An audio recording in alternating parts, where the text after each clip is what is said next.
Ke nna Tebone hlo ke dula for block 7. Scheme sa ka ke Majita ka ma-DCC ka da ka ntho ka block 6. Ma-DCC ke dangerous cabinet group e nngwe dangerous ka mona ka block 7 ke Junior Big 7.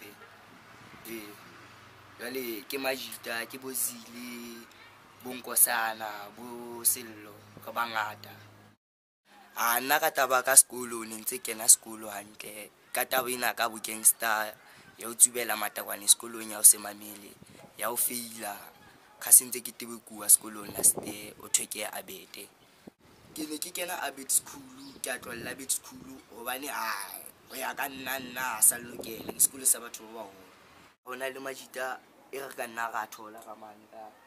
ka plus dimo mo ho rekiswang di-company mo ho chillang teng di challang teng. Nna ho ya ka nna dikata ke di tsubela hore di ntaye ke kgone le go bala kello ka kgone ho nahana plus a ke se tsuba matekwane ka re ke lehlana dikata nna Kgotmane ho ya ka nna bo ke di qalle ke bapala Kgotmane wa boy di nta monate fela wa bo jale fumana ka hala Kgotmane nou tjena ja le ka mara hala nka se succeed letsatsi ke sa subi ka re ke a hlasho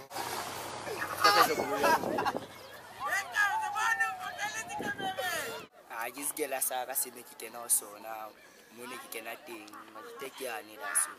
ne ke kena mona na ka ke tebekuwa bakeng la hore ke ne ke sebedisa drugs ka hara jareta sekolo ke le corrupt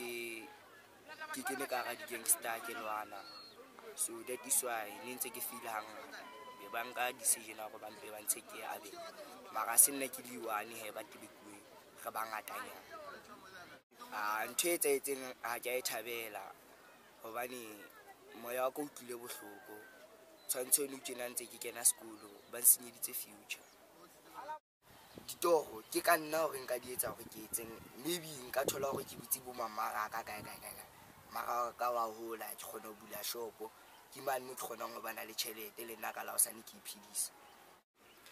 Nna nka le kgothaletsa hore ne le itshwarang ke sekolong le mamela matitjhere le skela dotjha diphiroto mme le dule le bala le skela tsubela matekwana ka sekolong la di-gangster di lwana le skela kena ditaba